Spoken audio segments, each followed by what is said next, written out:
On a Monday, after a week where the final result was not what you, the Bama faithful, wanted, Tennessee exercising some demons after 15 years of losing, getting the monkey off its back, getting a 52-49 win, people storming the field, goalposts being taken down, Tennessee got a $100 fine, bumped that, took care of Alabama, all of that, but guess what? You're rocking and rolling right now. Hottest show on the streets, covering all things Crimson Tide football. In my own words, yours truly, Stephen M. Smith of TDA. Happy to have you all in here, and we want all of your energy, all of the conversation, all of the dialogue. Bring it right here. We're entertaining all of it here on a Monday. We're bringing you the show from the Magic City of Birmingham, streaming this to you on YouTube. I shouldn't have to tell you, because you should already know what time it is. Hit the subscribe button right now. Subscribe. Get every friend, every family member, diehard Bama fan, casual Bama fan, consumer of Crimson Tide football to do this, because if you're feeling the content, they will also run those likes up. Hit the like button, smash the like button. Let's get this to 50 likes right now, early on in the ball game, making this your show, your network, platform, channel, and space to talk Bama football. Turn all of those notifications on. Hit that little bell so that way you miss nothing when it comes to your Crimson Tide. We also got you covered here on Facebook and Twitter as well, streaming to you the show. We got an awesome one tonight. A little bit later on, we got one of the OGs joining us, one of the national champions of a Nick Saban era in terms of 2009. Mike McCoy, former Alabama wide receiver, he's coming on. He's opinionated. He don't sugarcoat it. He's got thoughts. It's going to be fun talking with McCoy about this. We want to hear from you, the incredible fans of Bama football. You can do this by calling 205-448-1358. The number to call in, 205-448-1358. Looking forward to hearing from you. That daily super chat goal, $75. That's the daily goal right there. Jimmy Clay has already gotten the goal himself, dropping in that $75 donation. Appreciate the love there from Jimmy Clay. But Eli, you were at Knoxville, Eli. You were at Neyland Stadium.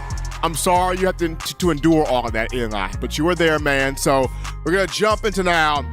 First topic of conversation. This is, what did we learn from this game? We learned a lot from Alabama, Tennessee. Though Crimson Tide still controls its own destiny in the SEC West, wins out, runs the table, can still get to Atlanta for the SEC championship should it win, still with a chance to make the college football playoff. But what did we learn from this game that had so many twists and turns, so many different things, so much adversity? Alabama got itself behind the 8 ball early and often, and Tennessee, for the first time since 2006, gets the victory over Coach Saban, gets the victory over Alabama. For the first time in the Saban era for the Crimson Tide, it falls to the Volunteers. But the things that I took from this game, as we're getting the slide up here, number one, Bryce Young played his heart out. That dude's a soldier. Not soldier, soldier. I mean, that dude played his absolute heart out. Bryce Young did everything he possibly could to win that football game. And gut-wrenching loss for him. And a feeling that he ain't trying to feel no more. I mean, if Bryce Young does not end his career with the national championship as a starting quarterback, that's a crime. That is highway robbery because of how much this young man does. He's one of those guys, it matters to him. He wants it just that bad. Another thing that stood out to me, this is unarguably the most undisciplined team in the Nick Saban era. 17 penalties, you can't have that. For a loss of 130 yards, you cannot have that. And we'll talk about that more moving forward. Number 3, Pete Golden completely dropped the ball on this one. And coming in, we knew you're going to have to corral, control, neutralize one of the more high-powered offenses in college football. Golden, this defense, didn't have an answer or a prayer for the Tennessee team. Along with that, the cheetah package for Alabama was non-existent. Only had one big play between Will Anderson, Dallas Turner, and Chris Braswell. And then last but not least, I know we don't like to blame the refs. That's kind of a cop-out thing. But when a game is that close and you're seeing calls that should be called and they're not called, the officiating staff did play a role here in this game. You don't want to put it all on them, but we would be lying to ourselves if we said they did not play a role, which they absolutely did. Played a role here in the football game. So starting this thing off here with Bryce Young, balled out. Took hits, so many hits, unnecessary hits. One hit in the fourth quarter should have been called for targeting, but a whole bunch of people may say, well, he led with his shoulder. He didn't lead with the crown of his helmet. Okay, well then where's the late 15-yard flag at then? If you're not going to get the targeting, at least the late 15-yard penalty. Either or would have been fine, but the crew didn't throw anything out there.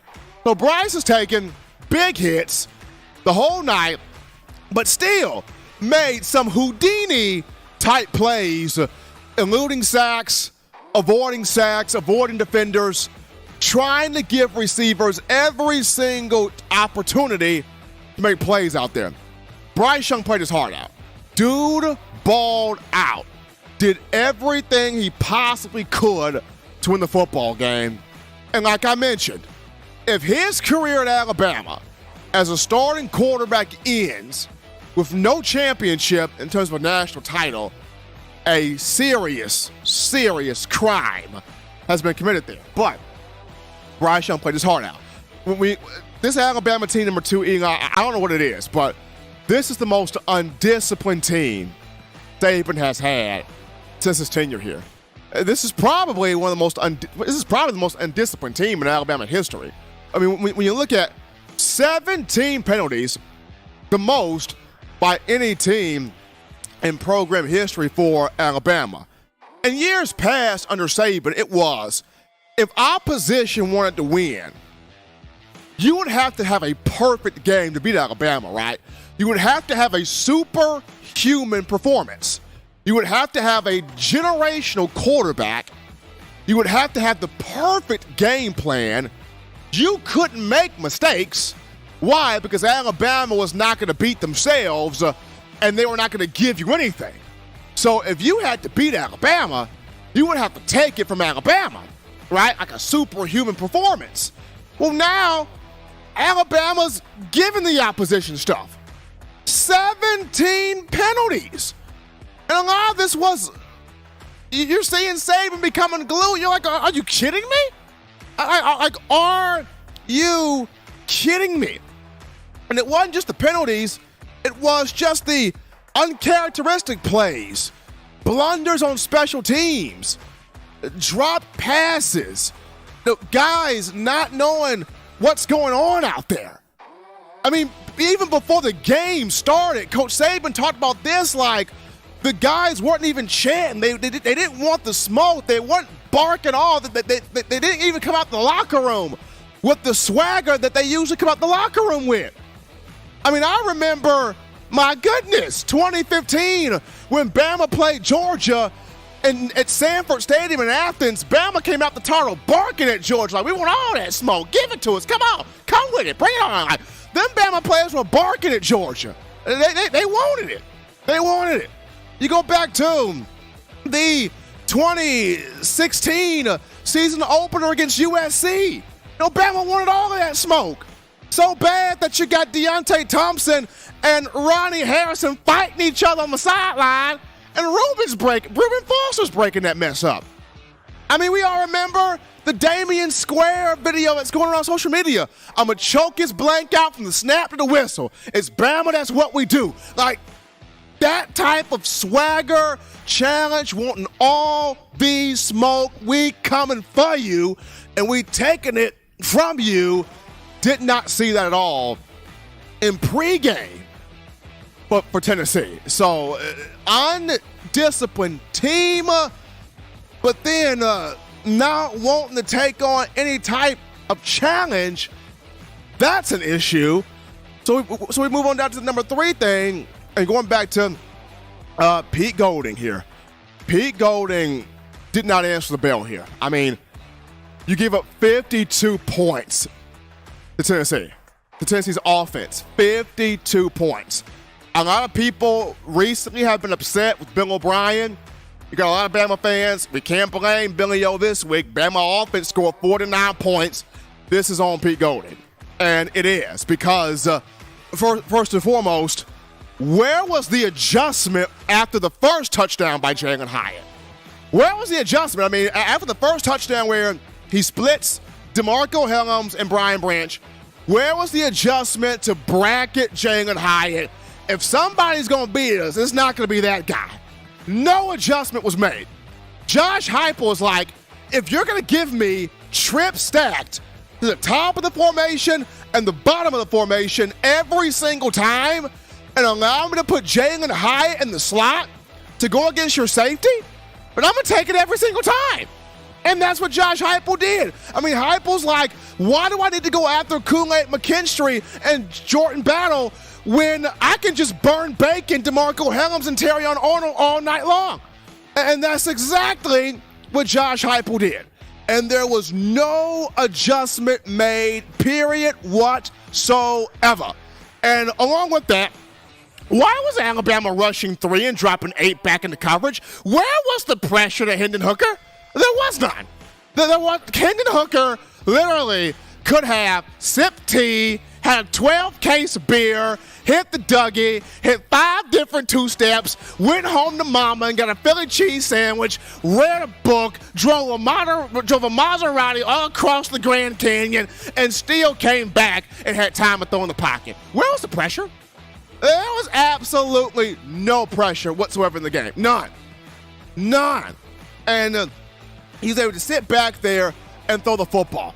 And the cheetah package only accounted for one big play. And that was the scoop and score fumble return touchdown from Dallas Turner.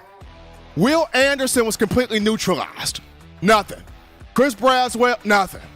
Where was the pressure? Where was the adjustments? None of that was made there from Pete Golding. That's on him. This one's on him. All squarely on him. And so, last but not least here, the officiating here. Not a well officiated game whatsoever. There were face mask calls that were missed. One clearly on Isaiah Bond. Of course, everybody's going to talk about why wasn't the flag called there, the late hit on Bryce. Whether you call targeting, whether you call a 15-yard late hit penalty, where was that flag? And then, of course, the one there that was the pass interference on Malachi Moore. You throw that flag as Kool-Aid 70 yards the other way from the play with the interception. Like, what in the world was that? And then, here's the bogusness of it all. Eli, did you not see where it was clearly 4th down and the officials are reviewing whether it's 4th down or not? We saw the whole, like, why do you need a replay to go back through all 4 downs? You took 20 minutes to do that? We knew it was 4th down. And the guy holding the down marker the whole time kept having 3rd down. Like, the world? What is you doing? But, yeah, officiating, you don't like to blame the refs. Absolutely not. But that played a role in the football game. Anyway, we're going to go to our first break here, folks, on a Monday. Don't touch that down. When we get back, we're going to go to your phone calls, your thoughts, your conversations. What did you feel? How did you feel? Bring it all in here after this. You're watching In My Own Words with Stephen M. Smith, brought to you by We Own the Fourth Quarter. Get your four-finger bling necklace today by visiting weownthefourthquarter.com. Throw them foes up. 9 players have teamed up and released the Alabama Team Paper, which is a video yearbook they've put out for sale direct to fans. Now, for the first time, small dollar purchases from the fans can support the players as a group as well as a great cause, because $1 of every subscription payment is donated to the Boys and Girls Club of America. Be a 5-star fan base and support your team and a great cause with Team Paper. Check it out at teampaper.com/Alabama. Remember the taste of Grandma's delicious sweets? Emily's Heirloom Pound Cakes brings back those precious memories with just one bite. Each cake made from scratch. They make the perfect dessert to share with family and friends for any occasion, and ordering is easy. Visit emily'sheirloompoundcakes.com. Click the online store and shop. Then pick up your fresh cake at the kitchen in downtown Homewood. Order yours online at emily'sheirloompoundcakes.com. Emily's Heirloom Pound Cakes, making memories from scratch. All right, folks, we're back into the action here from the break. Hottest show on the streets, talking Bama.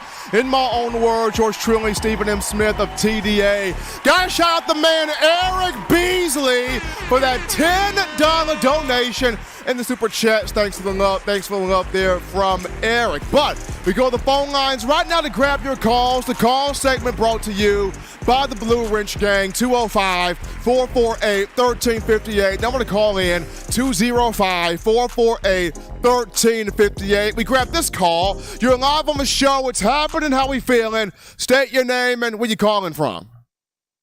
Stephen, Mr. William Newman from Danders, Tennessee. William, what's Buddy, happening, man? I have ate so much crow. I'm puking up feathers. I'm sick to my stomach. It's just ruined my week. I'm just sitting here just shaking my head. But I'm trying to be optimistic here, and I want you to hear me out. We have seen this numerous times before. We've seen it last year with Texas A&M. We've seen it, a couple more other times. First thing, you're going to have that one team that's going to have a miracle season that does things that they ain't supposed to do. And then the very next year, what do we see? We see them drop off the face of the map. LSU is a perfect example. We see them have a great year, and then, bam, 2 years later, they're firing their coach. So, I hope they enjoyed this little victory that they got, because we've seen it time and time again. And we know one thing right now. First off, I think this game meant a little bit more to Tennessee than it did to Alabama, because we know we're in two different divisions. Even though we're in the same conference, two different divisions. Alabama, there's nobody left in the West, maybe Ole Miss, but we get a bye week before we play them that could give Alabama a fit. So, we want Tennessee to win out. We want them to beat Georgia. We want them to come to the SEC championship, because I promise you it will not happen again. You will not beat Alabama two times in 1 year. You won't do it. So, I hope they enjoy it. I hope they keep feeding into this rat poison, because it's about to bite them come December. Now, I just kind of wanted to get your thoughts on it and see what you think about it. I mean, Alabama, Williams, still controls his own destiny. As great as much as people want to look at the sky is falling, it's not. I mean, Alabama still has the SEC West. It wins out, gets to the SEC Championship in Atlanta, would face either Tennessee or Georgia. It gets the win there. The college football playoff is still there. But the thing is, Bama's got to get some stuff straightened out now. And they got to get some stuff straightened out in practice. They got to get some stuff straightened out with Mississippi State. So it's going to happen now. But the destiny is still ahead of it. So I agree totally, and like you said, I mean, Alabama's still in control of its own destiny. But the good thing is we're going to face two more teams, Mississippi State and Ole Miss, who run a similar offense to what Tennessee runs. So we're going to get some more practice at it. And I'm telling you right now, by the time it comes in December, when it's time for the SEC championship, and if they happen to beat Georgia at Georgia, which me personally don't see it happening, but could be wrong. I was wrong this week. I'm not always perfect. I am human. But I'm telling you right now, they will go ahead and place $100,000 on Alabama to win, because I promise you they won't beat us twice. And two, with Pete Golden, I don't know if I can necessarily blame the man. I really don't. The only thing that I blame with him is we rushed Hendon Hooker one time. We blitzed 6 guys, and we got to him, and he ended up throwing an interception.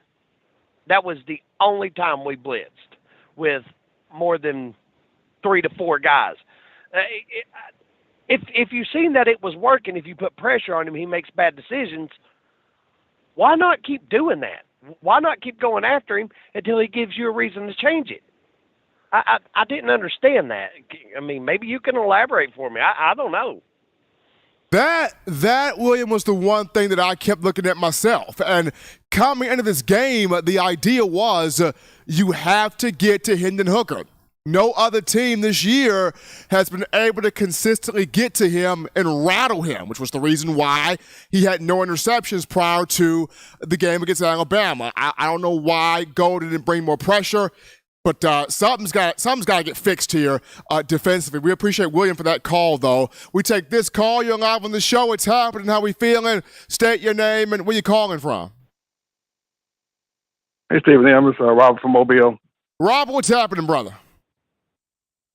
Yeah, you said it right there in your first opening monologue. For once, we can't, dump on Bill O'Brien for the offense not performing. 49 points, you got to win the game. If Nick Saban had come to Bryce Young at the beginning of the game and said, "Oh, Bryce, the defense isn't feeling it right now. I think you got to get us 30 points." Bryce would say, "Oh, no sweat. 30 points, we got that. No guarantee." Then he comes back to him again and say, "Oh, Bryce, they're really not feeling it. Can you get us 40 points?" Bryce say, "Yeah, all right, yeah, okay, Coach, we got you 40 points."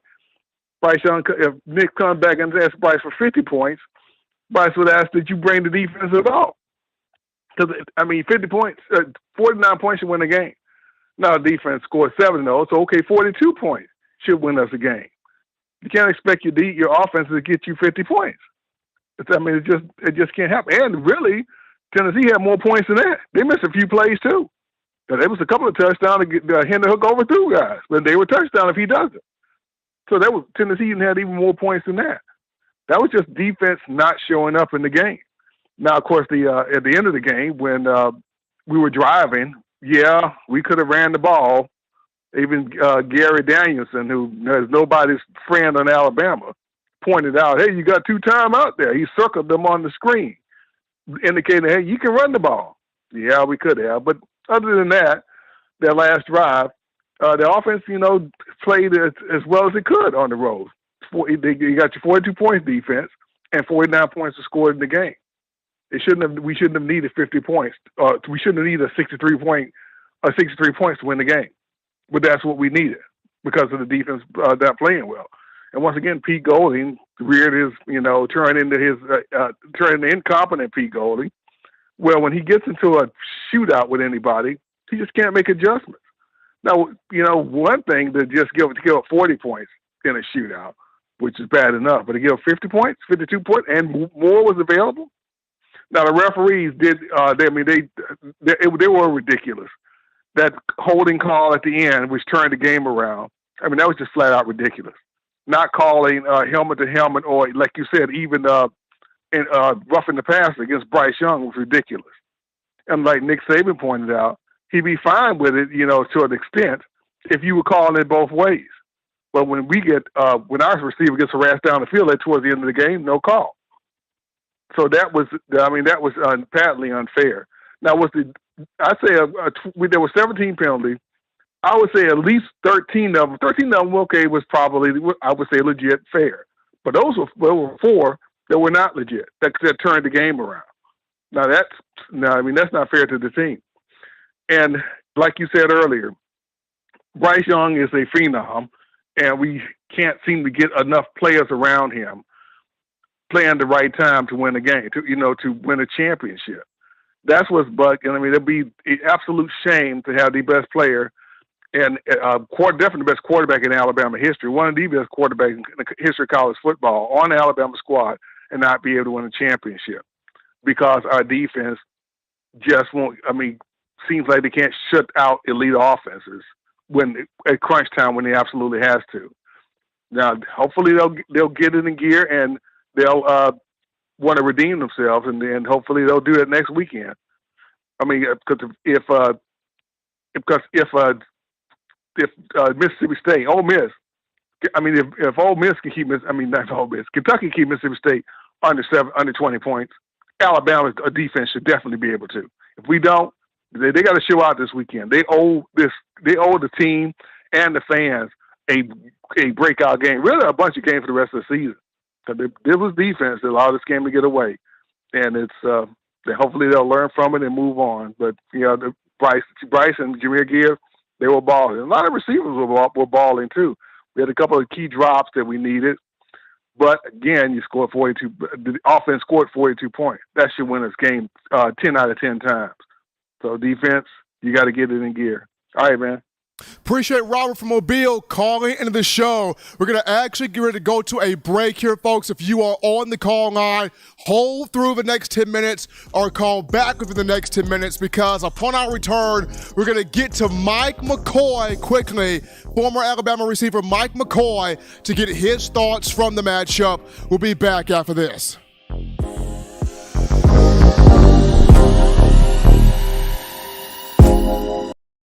You know what we do at the start of the fourth quarter. We throw them foes up. But now you don't have to wait until the fourth quarter. Get your 4-finger bling necklace at WeOwnTheFourthQuarter.com. It's the first and only logo that captures the essence of all Crimson Tide players and fans as we represent the legendary Alabama football fourth quarter dominance. Get your 4-finger bling necklace right now at WeOwnTheFourthQuarter.com. Get yours today and stun on them haters.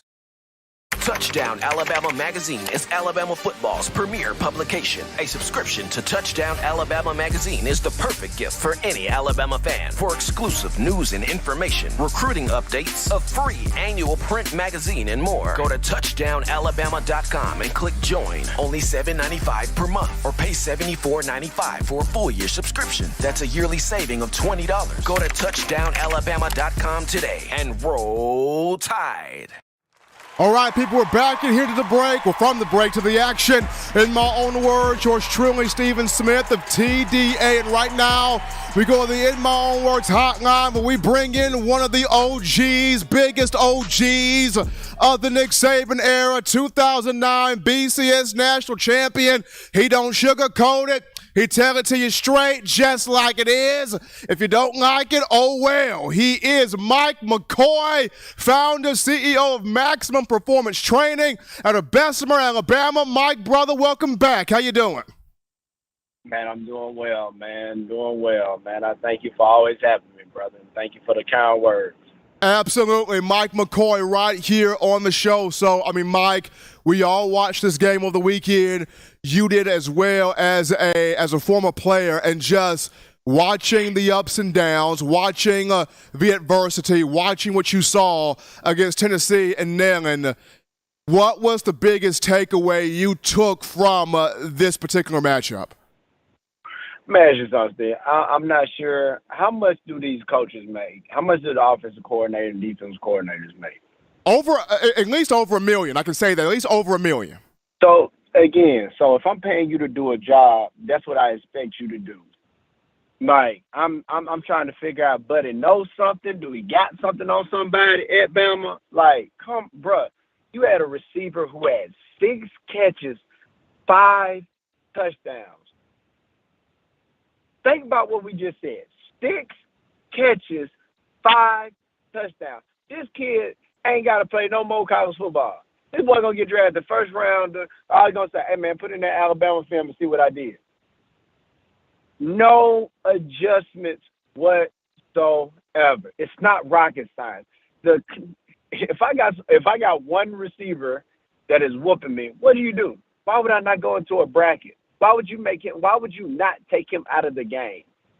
I'm finna make you go somewhere else. You're gonna have to go to another honeypot.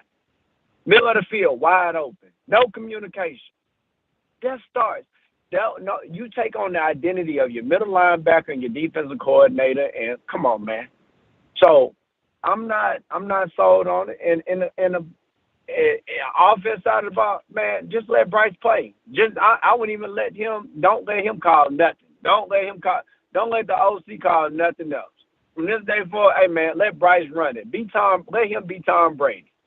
Because I feel anytime we put in the hands of these coordinators, man, we assed out. So speaking point blank period, man. Go ahead. I'm sorry. No. Go ahead and finish your point, Mike. Finish your point there. Because I feel like we always had this conversation, man. It's an endless conversation, man. Defense. Bro, come on, man. When is enough, man? Because if I wasn't doing my job, you better believe I'm finna hear about it. Everybody and their mama gonna let me know. And me as a competitor, I ain't got no choice. Either I'm gonna change or I'm gonna adjust or I'm gonna lose my job. You know, I get contracted out by schools. They call me, or an agency trusts me with training their athletes. You know what I'm saying? So if I don't do a good job, I got to give them a refund on their money, and they take they stuff elsewhere. I mean, you get paid $1 million. You get paid more than other head coaches around here, bro. Come on. Am I wrong? I mean, you're not. You're not. So sticking with that then, Mike, I mean, Nick Saban, known for the loyalty of it all, but where do you go from here where you are seeing these two coordinators, you struggling with them? I mean, I for one have said, you don't let marquee guys that can meet you where you at walk out the door. And we've seen Kirby Smart, Jeremy Pruitt, Steve Sarkisian, Lane Kiffin, Burton Burns, Bobby Williams walk out the door. And these were guys that could meet dudes right where they're at. So when you look at these two coordinators, I mean, Mike, what do you do with them?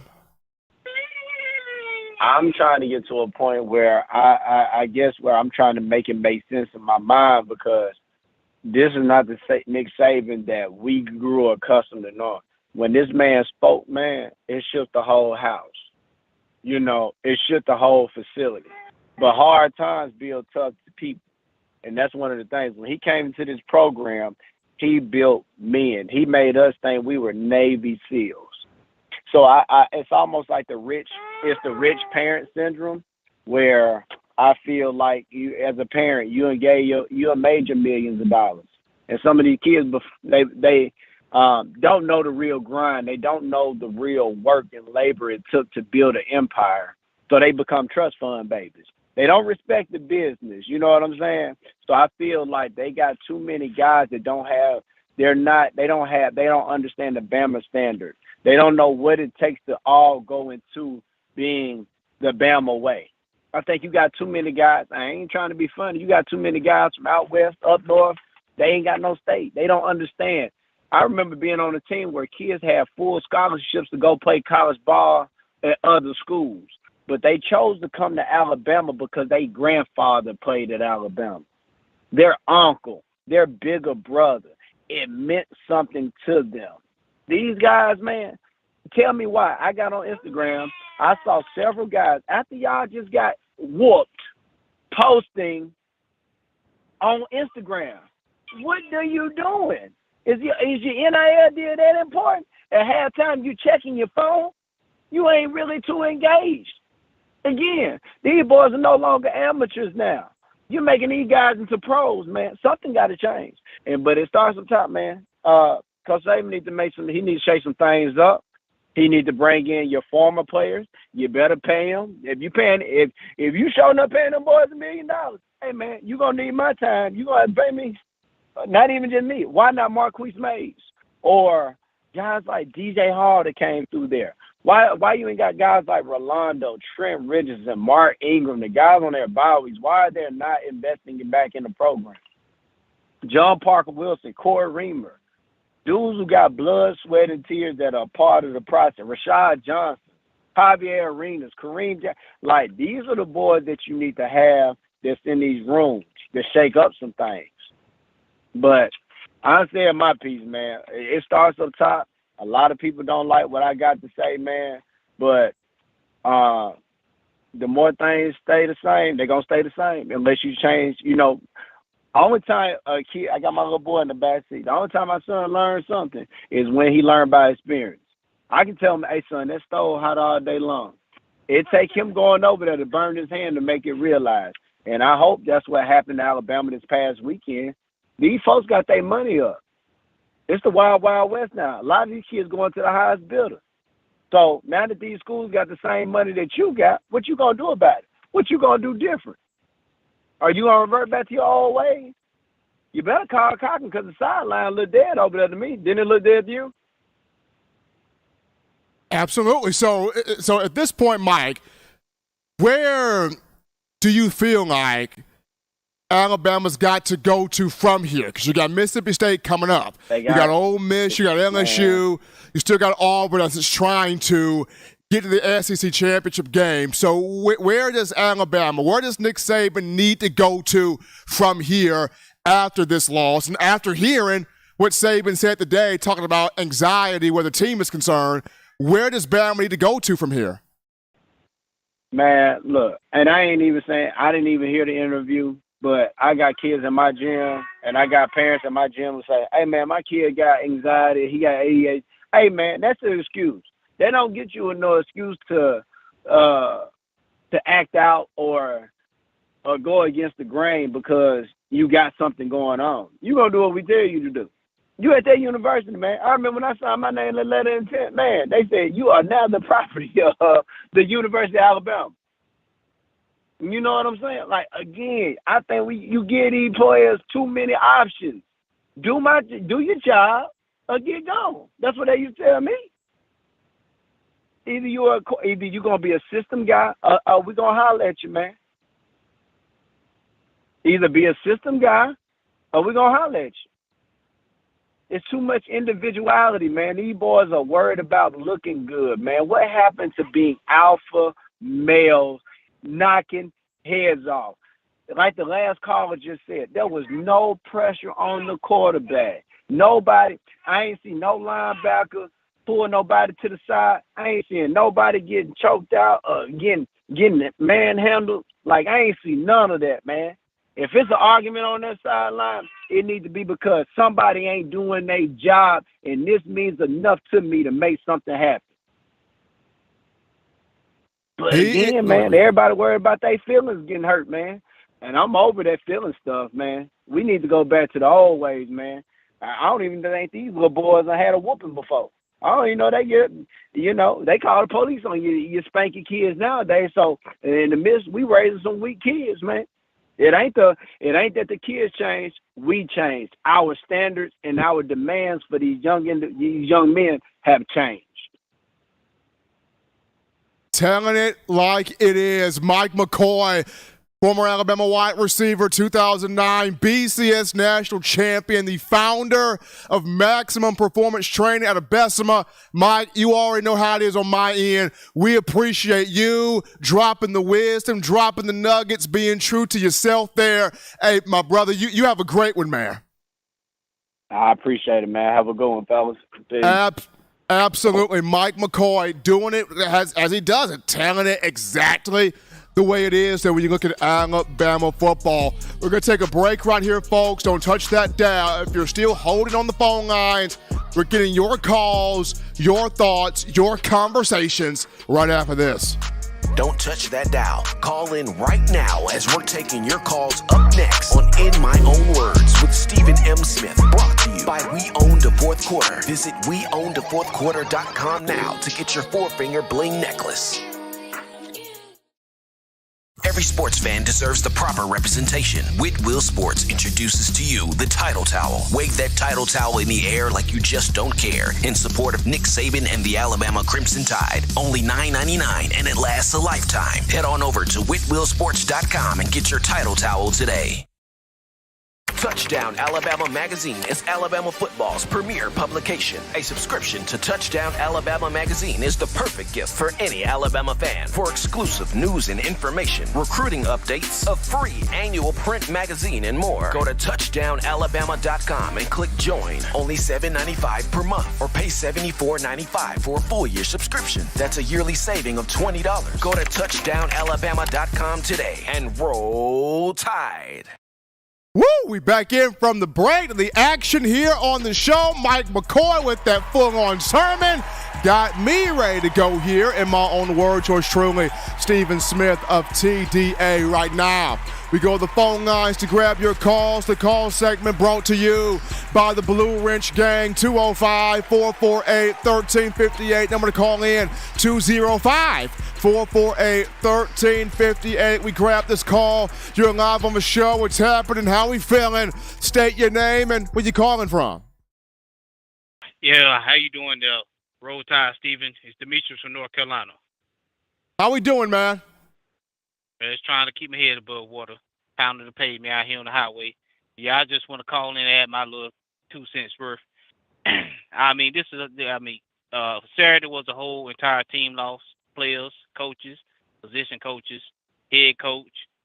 I mean, all of them need to, even Coach Saban. Like Mike McCoy said, hey, they getting paid now. Ain't no, well, these are kids. I mean, I do to a certain extent feel like they kids, but once you start taking the money, hey, player, you in the big boy world now. I mean, constantly, we getting beat. No, I mean, you spoke on it, getting beat, no adjustments. But 2 years ago, Alabama was wide receiver university. Now it has become wide receivers drop pass university. Come on, man. What's up with all these? Not only the penalties on discipline, the play, the drop passes. We've been having communication issues ever since Pete Golden been defensive coordinator. That ain't no secret about that. Players come out. Well, ain't no communication. I mean, do Pete Golden? I'm pretty sure they offer communication class at the University of Alabama. You ought to go and roll in it, Pete. And Bill, let's not blame. We did score 49, but Bill O'Brien, look. How come Tennessee seemed like they had to script the plays to come out there and score real quick? Bam, bam, bam. But here we go. First drive. We 3 and out. Come on, man. You know this is bound. You getting paid $3 million, and this what we get? Hey, the AD, y'all need to talk to these coaches. Hey, you got to come out with something better than this. No, sir. I mean, I've been a fan since '92, and I mean, I know we done lost some games, but this is the most disappointing loss I have ever experienced. Appreciate Demetrius right there for that call and letting out his frustration here on the show, calling it the most disappointing loss he has witnessed. A lot of people are feeling the exact same thing. We take this call. You're live on the show. What's happening? How we feeling? State your name and where you calling from. Hey, what up, Steven? This is Lee Harris from Huntsville, Alabama. And I've been a Tide fan since seeing Tyrone Prothro make that catch. This is sad, man. I don't want to see Pete Golden or Bill O'Brien as offensive coordinator and defensive coordinator next year. I'm with Mike McCoy. They need to go ahead. Saban needs to go ahead and give Bryce Young the nod. If they call some crappy play, he needs to go ahead and audible out of it. I'm tired of seeing the little quick throw out to the receiver. If you're going to do that, you might as well just run the ball. The little halfback swing out, I'm tired of seeing that. If you're going to do that, you might as well just run the ball. Why don't we have a formation that has Gibbs, Milroe, and Bryce in at the same time? Even if you just hand the ball off to Gibbs every time. At least make them think, give them the look. There's no way our offense looks like this if we still have Kiffin, Sarkisian, Loxley, Dable.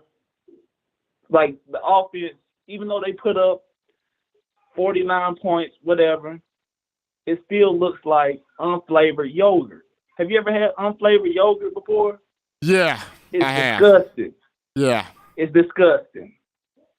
And that's what the offense looks like. You know, the defense, I don't even want to get started on that. We have too many elite players on both sides of the ball to be looking so dry, so slow until the second half, and then still can't get the ball rolling. Shouts out to Bryce Young. Bryce, too nice, veins filled with solid ice. He's a baller. There's no way we should be struggling like this with the type of players we have on both sides of the ball. I don't want to see Pete Golden or Bill O'Brien there next year. I don't care who we get. I just don't want to see them two there. It's not giving what it should be given. And that's all I wanted to say, Steven. Appreciate Lee from Huntsville calling in, and that's, I mean, that's real. When it gets to a point, Eli, where it's like, I don't care who they get replaced with, just no Pete Golding, no Bill O'Brien. That's when you know it's real. I don't care who the replacements are. Just have those two completely away from Tuscaloosa as humanly possible. You talk about next spring. But we grab this call. You're live on the show. What's happening? How we feeling? State your name and where you calling from. Mike from Chicago. Got to bring some level of reasonability to these calls because for whatever reason, we're off the hook on everything we're talking about. It's a loss. It's one loss. Since Nick Saban's been there, he's only had 2 undefeated seasons. I don't get how everybody feels the wheels have rolled off. Wasn't Mike McCoy on that team that lost to the Utes? I mean, they after getting trucked by Florida, they went and lost to the Utes. I mean, it happens. Didn't Kirby Smart get trucked by Zeke for 250 yards? Why he didn't make any adjustments? It happens. Things happen. And for everybody just to be off the hook on one loss, they're challenging the players' effort and their heart and all this other kind of stuff. It happens. Didn't Auburn come back from a 20-point deficit to beat them? This quick 6. I mean, there's umpteen million heartbreaking losses that has happened to Bama, and for some unknown reason, we're off the hook on one loss. It was a good game. They played good. Everybody gave a good effort. Things happen. And then we play armchair quarterback. Oh, well, why we didn't blitz? But we need to bracket. If you bracket, you can't blitz. If you blitz, you can't bracket. You can't do both. It's this armchair quarterback. We're off the hook. We're going crazy. Calm down. Relax. We want to fire Pete Golden. Nick Saban is pretty much the de facto defensive coordinator. Never hear Nick Saban needs to be fired. Somehow or another, it's all on Golden. Isn't Nick Saban the defensive back coach? And then on the top is you say, okay, why do we let these coordinators leave the building? Because they went to the head coaches. Texas, Georgia, these are premier jobs. You can't keep them in the building being offered premier head coaching jobs. Let's get back on the train, guys. Let's quit losing our insaneness about what's going on. Things happen. Good games happen. They lose. They move on. They win championships. You got 6 in, 12 years? And somehow another one loss just all with us. The program is off the hook. The program is falling off. I mean, there have been bad losses. Mississippi whipped that head in twice. 1 year and the next year. One in Mississippi, one. I mean, these things happen. Dak Prescott got into that butt 1 year. It happens. Relax. It happens. That's all I got to say. Roll Tide. Appreciate Mike from Chicago giving us his thoughts here on the show. We take this call. You're live on the show. What's happening? How we feeling? State your name and where you calling from. What's going on, Steve? This is Elijah from Jersey. How you feeling, man? Doing great, my man. How are you? Oh, man. A little disappointed. Man, that was a tough one.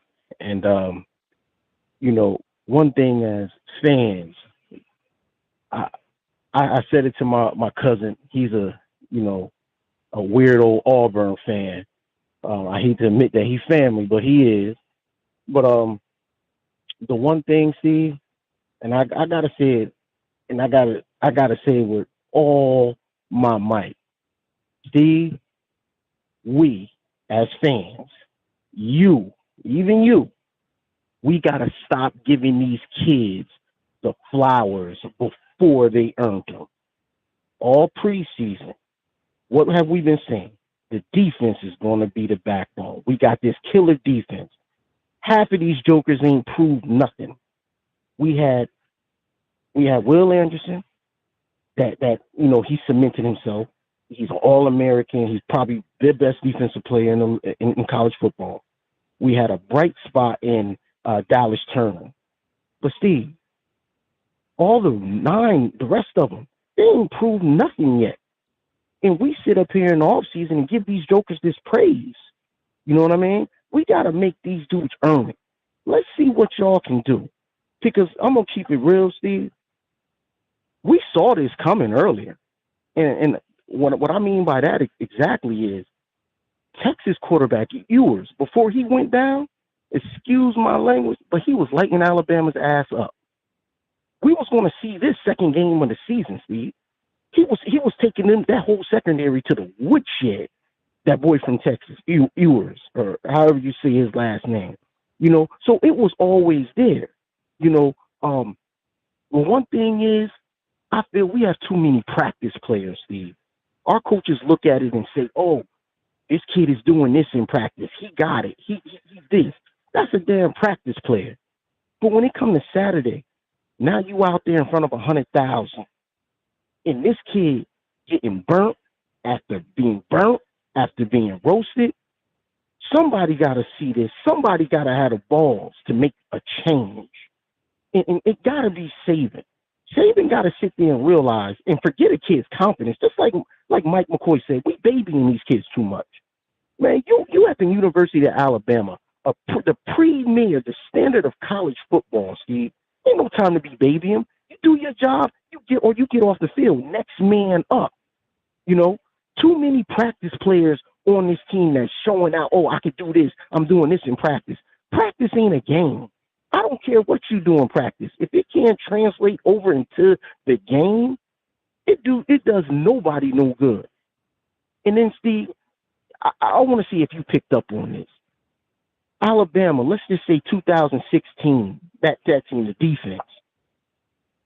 Before they even stepped on the field, Steve, they had damn near every team beat mentally.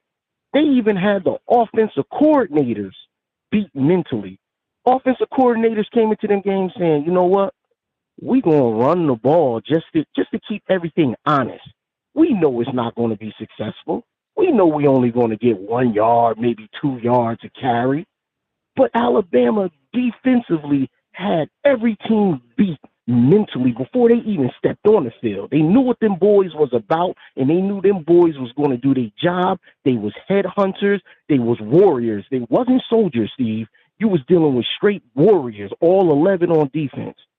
Now, Alabama don't scare nobody mentally, Steve. These guys come in there, feel like they can run their whole offense against Alabama. They can line up with Alabama. If they need 2 yards, we can run it on them. And you know what the sad part about it is, Steve? They right. Every time you turn around, every team can run on Alabama. And don't get me wrong, Steve, I'm not talking about no damn Vanderbilt. I'm not talking about no Utah State. I'm talking about teams that got equal or greater firepower than you. They sit there and they challenge Alabama. Hell, back in the day, Leonard Fournette couldn't even run on Alabama. And I don't see no Leonard Fournette on them other teams. Tennessee ain't have no Leonard Fournette. But when it comes down to it, Steve, these jokers running the ball on Bama. Bama used to make you one-dimensional before you even stepped on the field.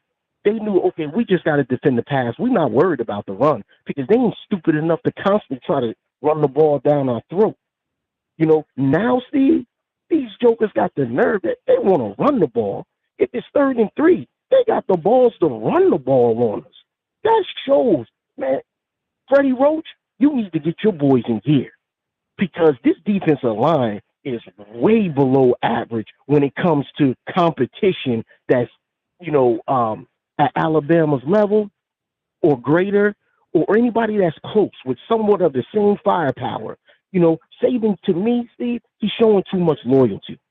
This loyalty got to stop. Man, this dude can't get the job done. Steve, it's simple. What's our motto? Next man up. These boys is all practicing. We all know, and I said, DeMarco Hellams, I love the guy, but he's not a cover safety. This dude can't cover. He's a safety that needs to be in the box somewhat. He's a hard-hitting, thumping safety. You put him out on the island, he's going to get cooked. And that's the problem that I had with Pete Golden. He didn't make the adjustment. Making that adjustment, everybody can see that from the sideline. You got DeMarco Hellams. Go his route. Go his way. First thing is he ain't fast enough. Second thing is he ain't no covering safety. He's more like a safety that plays in the box. And I just don't get it, Steve. Like, we done lost that edge, Steve. From defensive line to linebackers to we don't have that same edge. We don't have people mentally beat no more. People think they could come in there and just run the ball down our throat, pass it, whenever they want to pass it. Man, you gotta put the fear of God back into these teams. And I don't see it with no Henry Tutu. I don't see it with him, Steve. Like, people, he looks great against Vanderbilt. He make a tackle. He want to get up, put his little tie on and stuff like that. But then against teams like Tennessee, he don't exist. Nobody care about that jumping on a pile after the play's been made, bro. I want to see something like, man, can you stop that play at the line of scrimmage, not 5 yards downfield? We need to have that whole defense. Everybody needs to be stripped of their starting spots. You need to earn it now. Everybody needs to earn it. When you sitting up here giving up 52 points, that ain't no Alabama standard, Steve. That's like Rutgers standard where I live in New Jersey. That's what you see from Rutgers a lot of time, and even Rutgers done change that around. Alabama don't give up no 52 points like that, Steve. Not no 52, and I don't know what that caller was talking about before. This ain't the Alabama standard.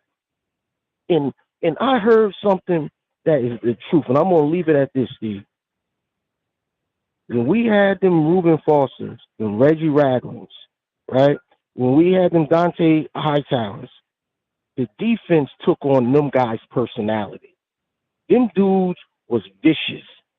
Reuben Foster was a monster. I didn't think much of Sean Deion Hamilton at the beginning, but by his senior year, he turned into an alpha. Rashawn Evans turned into an alpha.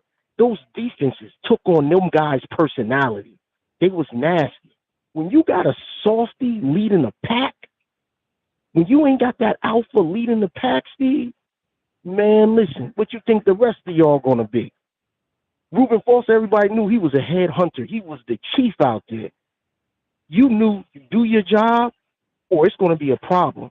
Now, man, we don't got that. We don't got that fire underneath us. In some ways, Steve, it needs to get it back. Because I'm gonna tell you this. If we can't stop the run, we're going to have a tough time competing against a Michigan if we get into these playoffs.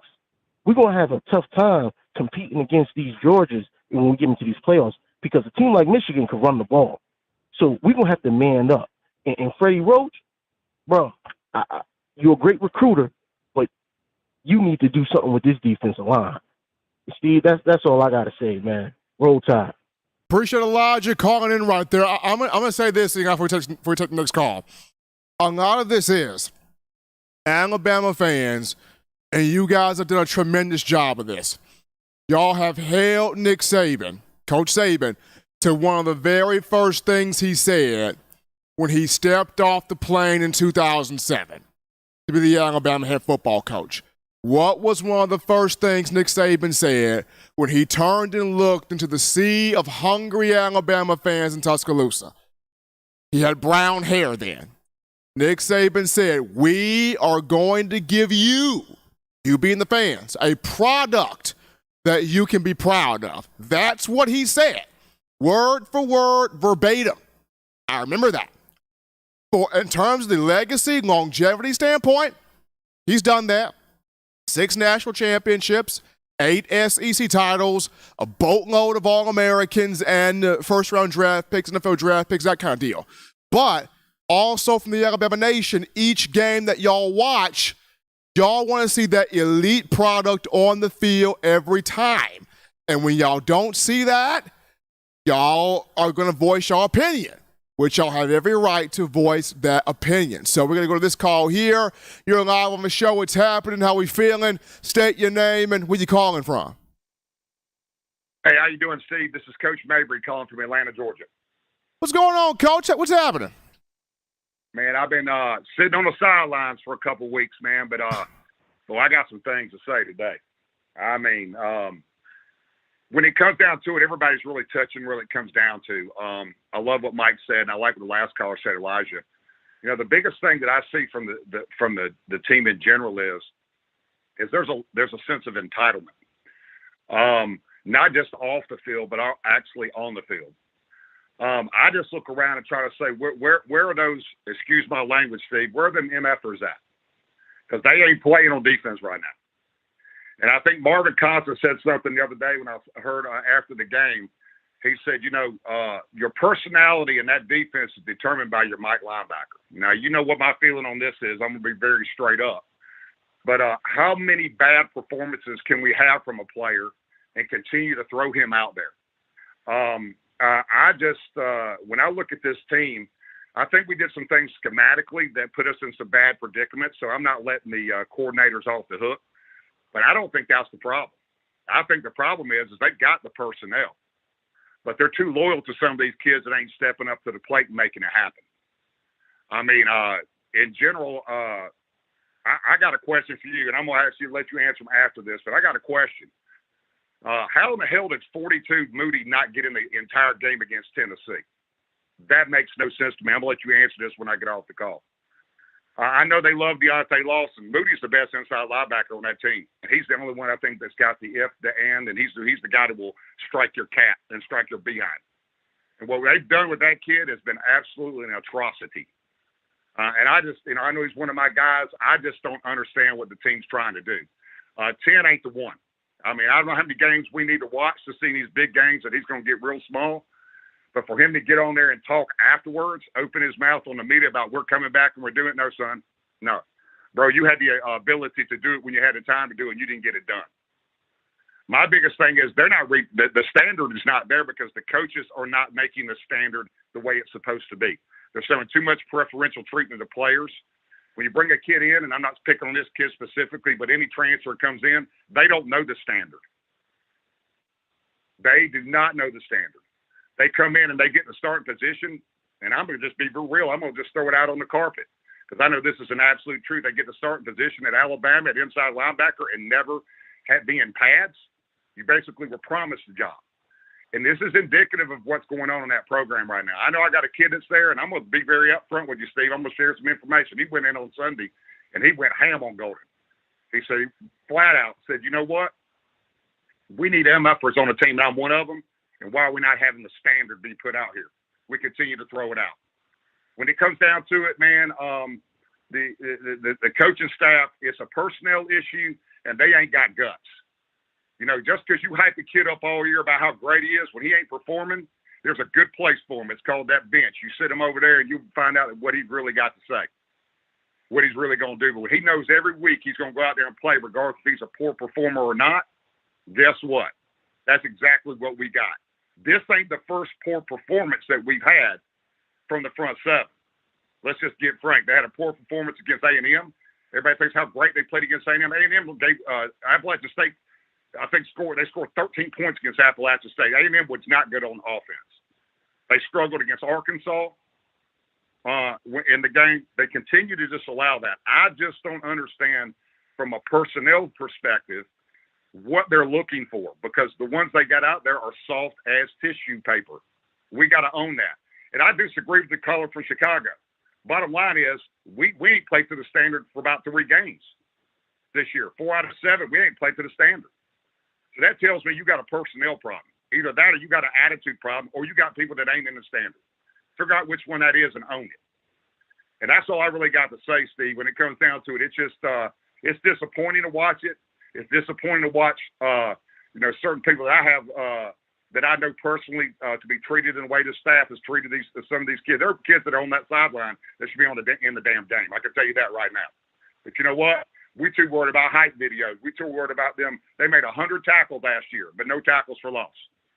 This doesn't make any sense, Steve. Maybe you got a better pulse on that. But my question with you is, if you've watched it this year, you ask yourself the question, are we good enough at Mike linebacker who we're throwing out there? We're not. Are we good enough at some of the positions we have a defensive end? We're not. So why not this week be the time that you take those starters and put them on the sidelines and let them watch and see if them hungry cats, the ones that have been sitting there, they want to play, give them the opportunity.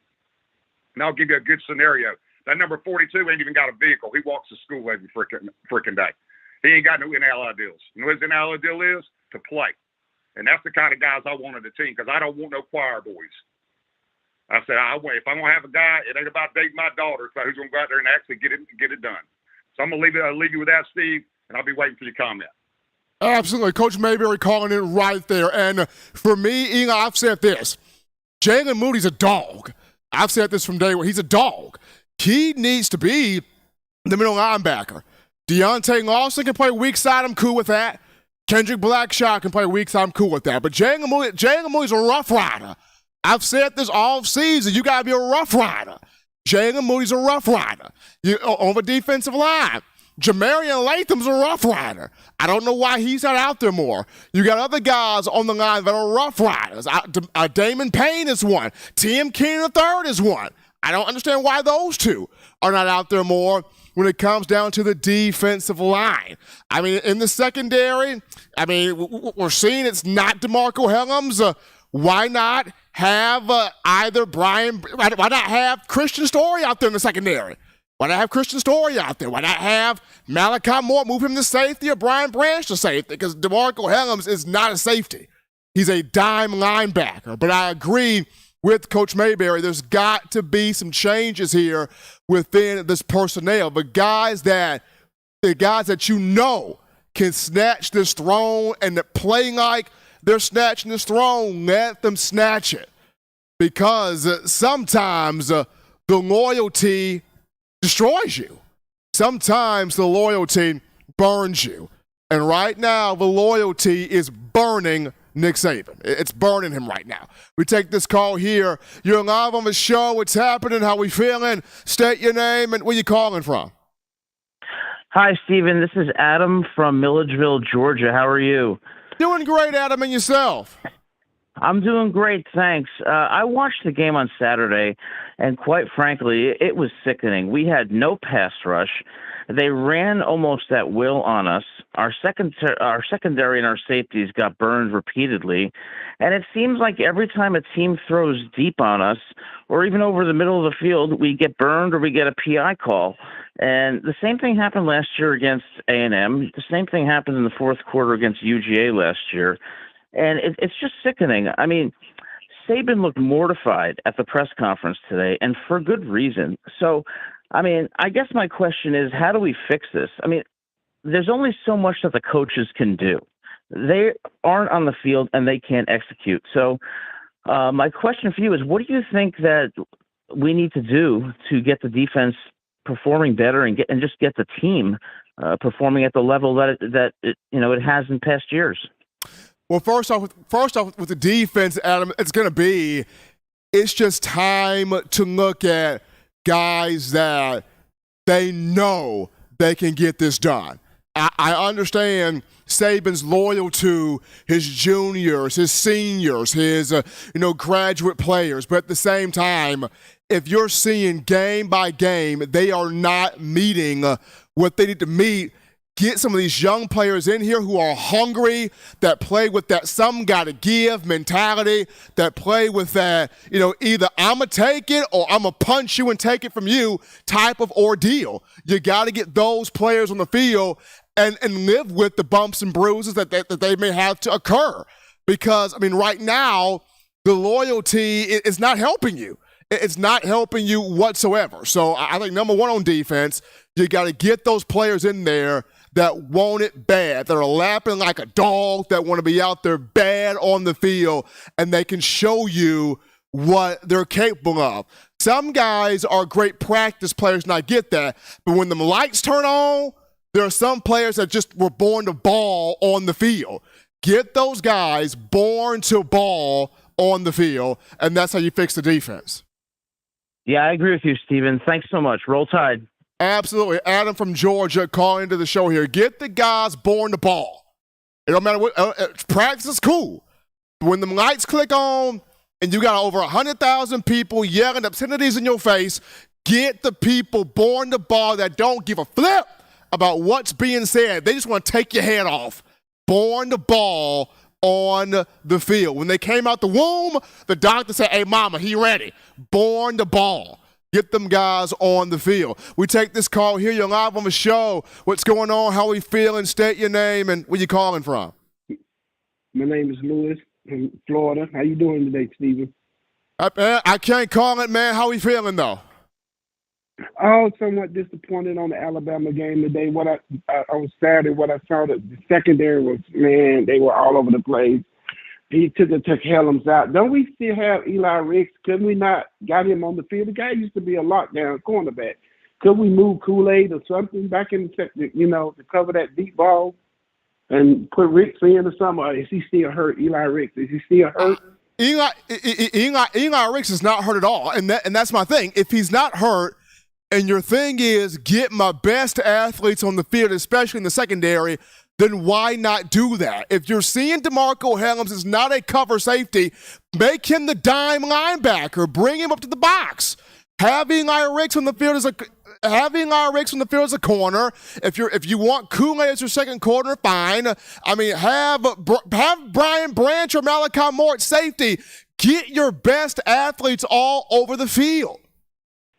And that's true, and that's what we got killed at. That one receiver killed us all day. I said here, said, Lord, every time I turn around, he was going down the field. That's bad coach. That's bad coaching. We need another. Have not had a great defensive coordinator since Jeremy Pruitt left. We need another coordinator. We had Charlie Strong down there as the analyst a few years ago. Why not kept Charlie Strong? We should have got him and got that guy out of there. And we need a stud. We need a stud as for this offensive coordinator. It's a lot of them out there, though. A lot of good ones out there. I wouldn't mind having Jason Garrett from the Giants. He's a good coordinator. Or even Dan Mullen is a heck of an offensive coordinator. He's out there. I'll also say this: Lincoln Riley's got a brother. I don't know if he's at Baylor or he's at TCU, but that guy's tearing it up too. I know a Garrett Riley. Yeah, any of those guys would work, but it's time for Bill O'Brien to go. He's too soft. I mean, he's not the coordinator for Bryce. He's not. And Saban is content with all this, man. I don't know what's going on. He has to make a change. After this year, he has to make a change. They need to get Eli Ricks on the field. And you can put Helms in the box, but he does not need to be back in the secondary again. I've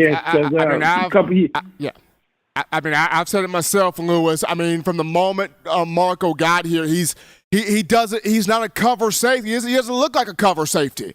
He's a linebacker. He plays like a linebacker. He's not a coverage safety.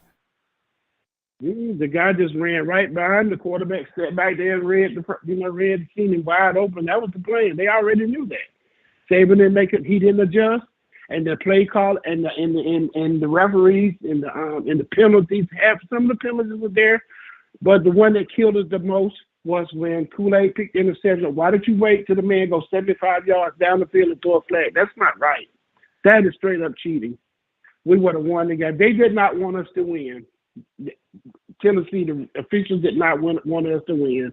That's why we lost. And Tennessee did not deserve to win that game. Bad as we played, and we were still in the game at the end. Appreciate my man Lewis there. Absolutely. Appreciate Lewis from Florida there with that call, showing his thoughts here on the show. We take this call. You're live on the show. What's happening? How we feeling? State your name and where you calling from. Hey, this is Brian from Miami, Florida. How you doing? Doing great, Brian, and yourself. I'm good, man. I just think we all just need to calm down, man. We just really need to calm down. Listen, Saban has how many assistants that he done promoted? So it's not like we're going to beat everybody behind every time we play them like that. We're not. We're going to get in some dog fights. You know, that's going to happen. That's a part of it. You know, but I do agree that with the Marco Hallows, but I mean, who's going to really make that pull a kid in that game? But going forward, if we see Tennessee again, we definitely have to make that change to get more athletic in the safety. And I think that's something we have to do, you know, going forward in football right now, because I think there's going to be a trend where they're trying to take these safeties that's not athletic.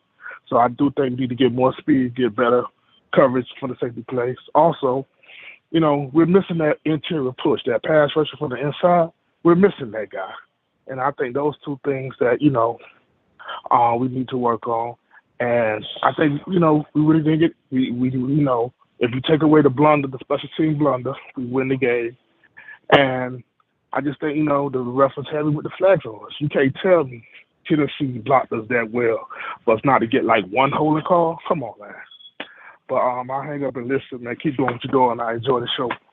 Appreciate Brian calling in out of Miami, Florida, right there with his thoughts on the show. And we take this call here. You're live on the show. What's happening? How we feeling? State your name and where you calling from?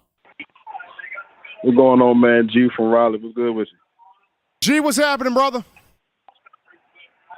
Hey, look. I'm gonna say this, and I hope this gets to all the players.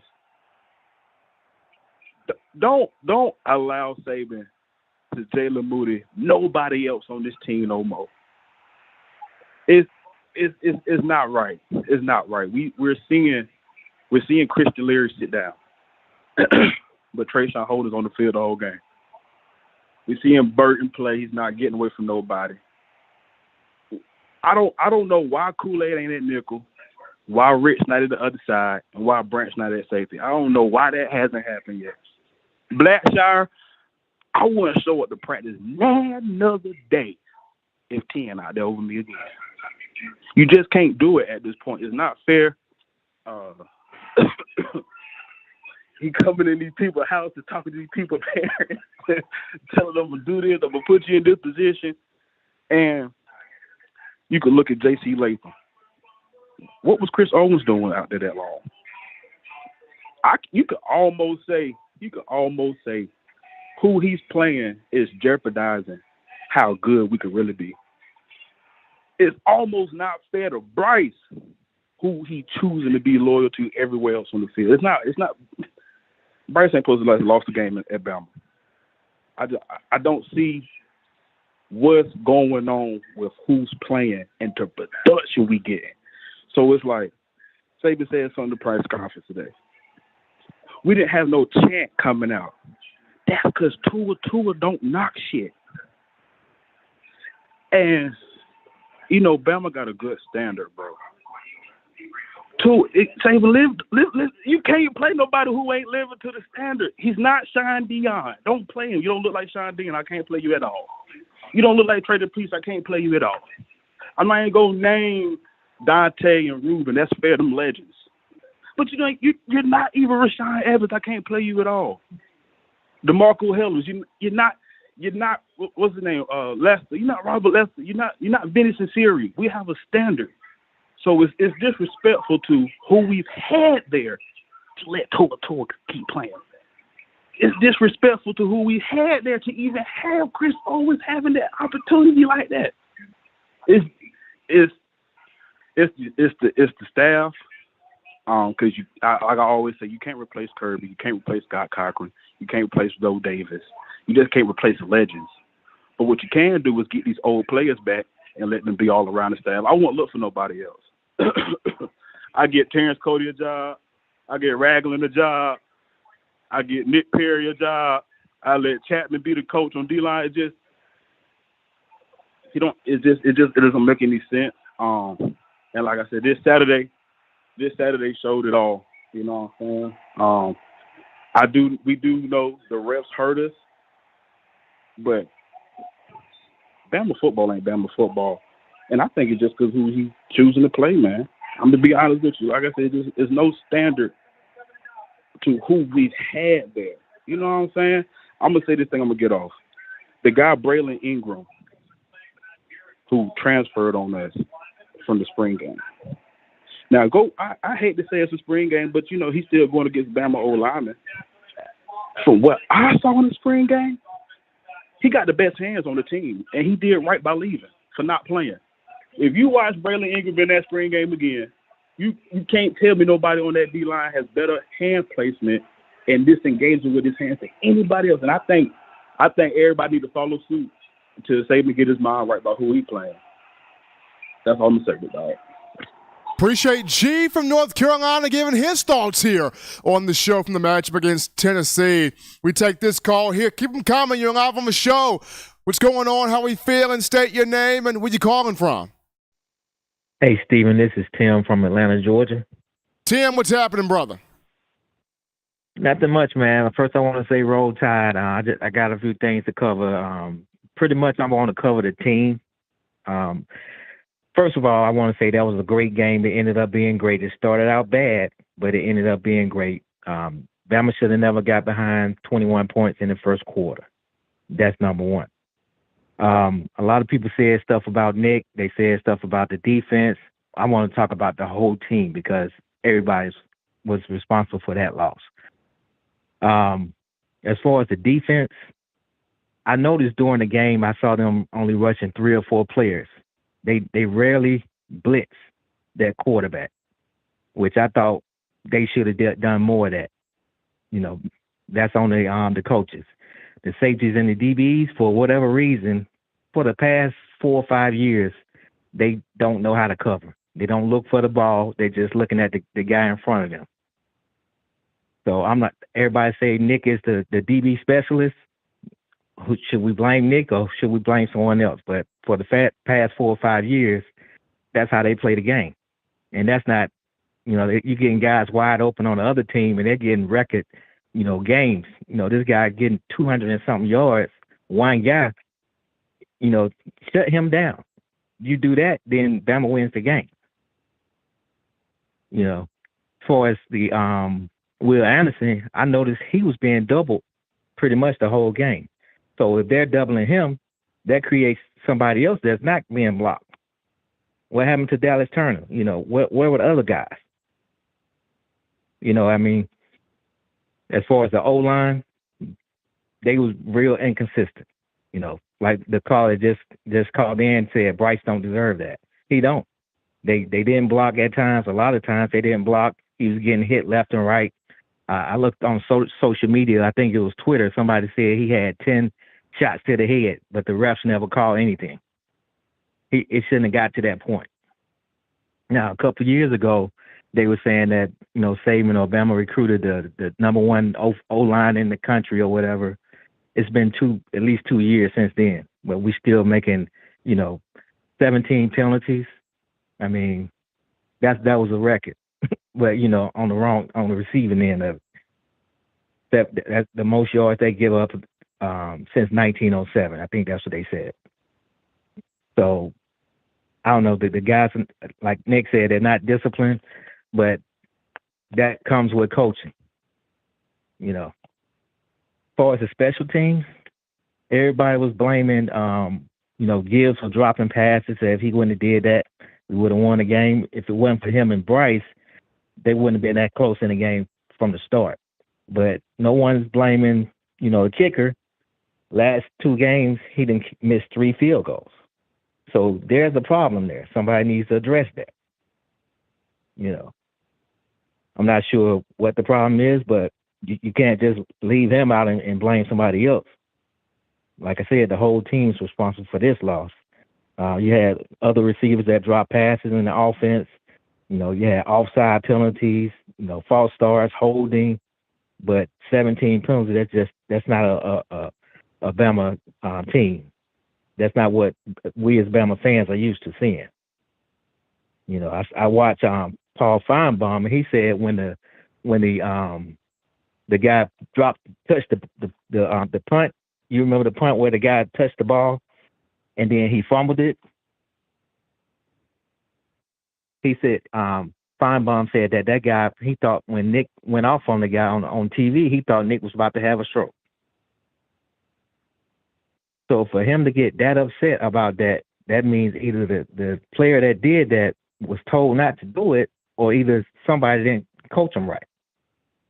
But that particular play, that was a big play in the game, and the field goal, that was another big play in the game. So you just can't overlook those. But overall, the whole team pretty much picked the wrong time to play that type of game.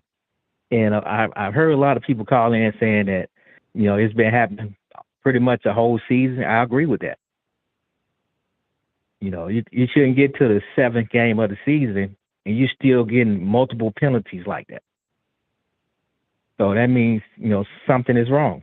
They need to address it. They need to listen to, what the fans are saying, because even though we're not coaches, we do know the game of football. So that's pretty much all I had to say. What are your thoughts on that? I mean, Tim, going back to your point about the offensive line that was recruited, a couple of years back, the only one guy starting on an offensive line, and that would be J.C. Latham. I mean, people have been wanting to see with the Brockemeyer brothers, are they really a big deal? They have not been, unfortunately. You look at guys like Terrence Ferguson and Jaden Roberts. They're on the second-team offensive line. Haven't quite cracked the rotation yet. But, yeah, it's a full-team loss.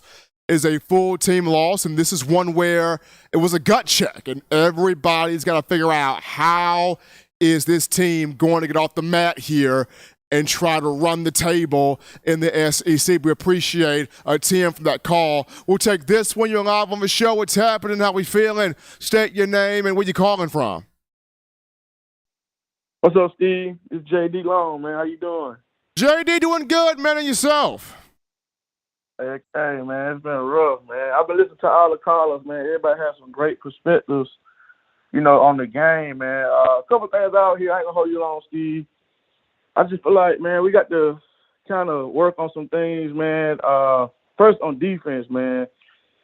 I know everybody been blaming, the players.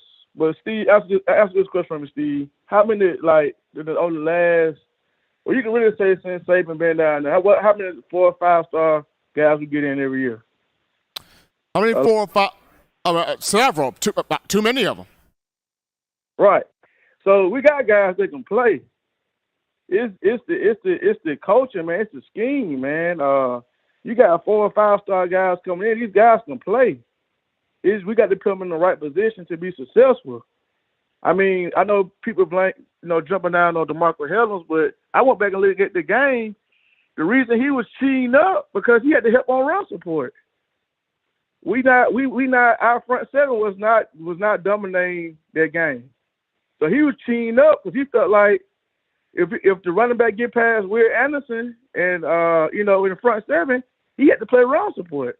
So Tennessee seeing it in film for the last couple of games, our safeties had to help up and make tackles because our linebackers not stepping up. That's been the biggest thing. And but that's come from coaching. And like I said, I'm just calling a spade a spade. We got to get some better coaching. Like you said, we got to get the old time Bama feel back in that locker room. These guys just play lackadaisical.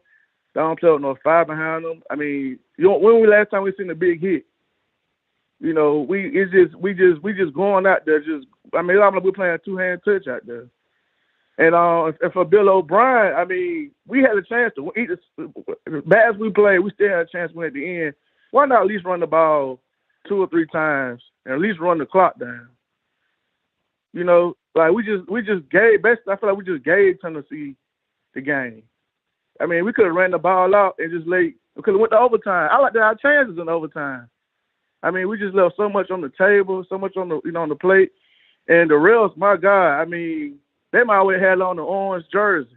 I mean, it was god awful the calls that they missed for us and what they was giving on Tennessee. I mean, it was so biased. I mean, it was ridiculous.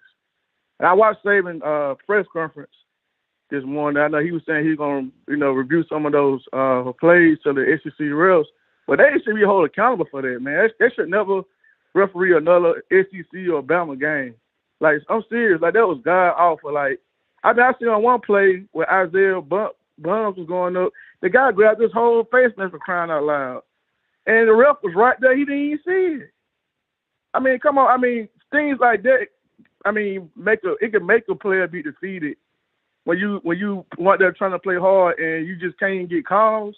Let alone that we did have 17 penalties, which we got definitely clean that up. But like I said, I'm not trying to be the one to blame the ref, but the ref did play a big turning point. We won that game, Steve, at least 2 times. We could have sealed the deal, but because of inconsistent biased calls that we got on us, it was just atrocious, man. I mean, it was blasphemous, crying out loud. So that's all I got to say, Steve. But one thing I would say, when we gonna see Tyler Harrell? I mean, is he ever gonna play? Do he exist? That right there is the biggest mystery, JD. That right there. I mean, he's been practicing. He's been out there in pregame warm-ups. He looks healthy. It looks like nothing is wrong with his foot. I don't understand why he's not out there. That is one that's literally beyond me. But think about it, Steve. Even though we don't even throw him the ball, just a threat, if him just run a fly route, he gonna open up lane for somebody else. This is true. I mean, and that's a question that I would like to know. Right. People saying the players. I mean, like, I agree with definitely Mike. No, Mike McCoy, OG. I definitely agree with him. But I do feel like we do got some dogs that just ain't getting on the field. I mean, for me, I'm looking at where's Christian Leary. I mean, where has he been at? Exactly. He the one that had the big A-Day game. 5 catches, over 100 yards, a touchdown. Where is he? Exactly. I mean, it just, I don't understand. I don't know. I mean, I don't get what we saving these players for. But we just start playing them. We want to start winning some games. Got to put. Well, I know, Steve, man. Like I said, man, it roll tide. Hey, I'm riding with Bama all the way out, man. But it's just a couple things I left get out my chest, man. But hopefully, we'll get it fixed. Appreciate JD Long out of Birmingham calling in there. You put your best on the field. Saban's always talked about it. We're going to put the best player on the field. Well, if your best player is on the bench, he's not on the field. Got to play the guy. Doesn't matter what classification they are, you got to play the guy. We take this call here. You're live on the show. What's happening? How we feeling? State your name and where you calling from. You're live on the show, caller.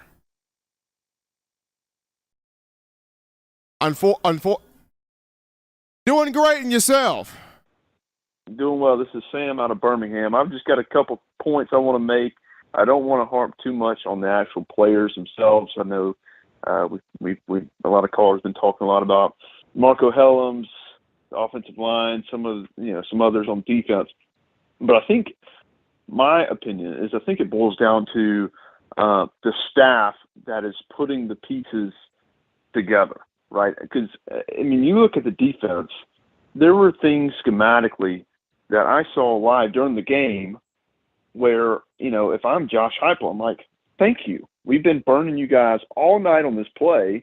You're not changing your coverage. I'm going to take a shot. And they would take a shot, and next thing you know, it's, the kid's got, Hyatt's got 200-plus yards receiving on 6 catches and 5 touchdowns. See, there was a play down going into the red zone towards the end of the game. I don't remember if it was tied, but Hyatt was in the slot. Brian Branch was on him, giving him a 12-yard cushion. They were playing a cover 1 defense. Well, that's an impossible route to cover if you're playing that defense. And I don't understand, especially, after the first 4 touchdowns, I don't understand how you don't adjust to cover that, right? And then, another caller made this point where, if they're going to double and chip Will Anderson all game, well, then you've got, Chris Braswell and Dallas Turner on the other edge that essentially has a free rush one-on-one. But there were many snaps on defense where I saw this man, Dallas Turner, dropping in the coverage. Now, granted, he almost had 1 pick, but outside of that, I mean, he's him and Chris Braswell maybe 2 and 3 on Alabama's defense in terms of rushing ability. Like, why are you dropping him in pass coverage so often, right? Especially when you're not getting any sort of pass rush through the majority of the game. I don't understand it. Offense, I think at times played really well. At times were inconsistent. Offensive line, I think it was very interesting. Tennessee was running some games up front with some twists, and Alabama, they would pick it up one play, and then Tennessee would run the exact same stunt the next play, and then they wouldn't pick it up. So I didn't understand that. But man, this is I heard a caller say, everybody calm down. It's just one game. Well, this has been going on for 2 or 3 years, right? You've seen these inconsistencies, especially last year coming into this year. You've seen these inconsistencies, especially on defense, over the past couple of years. And I don't know. I mean, I have an idea, but again, this is just being a fan. I've got a little bit of football experience, but at some point, something's got to give. Something has to change. At least you have to make some sort of adjustment to put your players in the best position to win. And I don't think that some of the defensive schemes that we were running Saturday were putting the defensive players in positions to make plays. They were putting themselves for some reason, and I understand that they were stacking the receivers and it would get favorable matchups one-on-one. But man, there are different plays that you could run. You can get out of that, go to quarters, go to cover 2 man. I mean, there's so many different plays that you could run to where you don't isolate your safeties that are not cover safeties one-on-one with this man who's torching you all night. And Brian Branch is a great safety, and so is Malachi Moore. But even them two, right, are not good cover safeties because when they get one-on-one matchups, they tend to grab a lot, and that's what's getting them. And I don't know if that's the technique that they teach or what it is, but they grab every time that they get one-on-one with a receiver. But that's got to stop. But at the end of the day, 52 points, that is a hell of a lot of points, man. 52 points is a ton of points. And, Alabama's offense scored 42 points. Alabama's defense scored, the other 7. But it was Tennessee's offense that scored 52 points on Alabama. And that to me is insane. And, to go throughout the course of a game, go into halftime, seeing what they're doing and not being able to make the proper adjustments to put your players in the best position to win. I think that to me is probably the biggest challenge, but it's been a challenge, over the past season and a half. You go back last year or a couple of years ago when they played Ole Miss, and this year with a handful of other games. It's just, something's got to give, right? Something's got to change. You spoke on it earlier. The loyalty, I think, is starting to catch up with them, but you got to get somebody in there that understands and that can make the proper adjustments. I just didn't think I was made. That's all I got, man. Appreciate Sam from Birmingham with that call there. Got time for a couple more here. We'll take this call. You're live on the show. What's happening? How we feeling? State your name and where you calling from. How your name, Steven? My name is JP from Dallas, man. JP, what's going on? I'm good, man. Hey, just a couple things that I want to run through, man. First of all, I just want to start off. That guy from Chicago talking about relax is absolutely insane. 52 points. When is that okay to relax with? That's the first thing. And the second thing, I know a lot of people are talking about the NIL deals. Well, Tennessee got players with NIL deals. Georgia has players with NIL deals. Georgia has 5 stars. Tennessee has a couple. So the NIL deal, to me, is not an issue. I think it's a player-coach-culture issue, meaning the coaches had to get these guys in line. I think I heard a caller on the Feinbaum show earlier say, hey, there has to be something going on in the Alabama locker room. And I think what it is, and a lot of people have said this earlier, I think there's players on the sideline that see the same thing we see.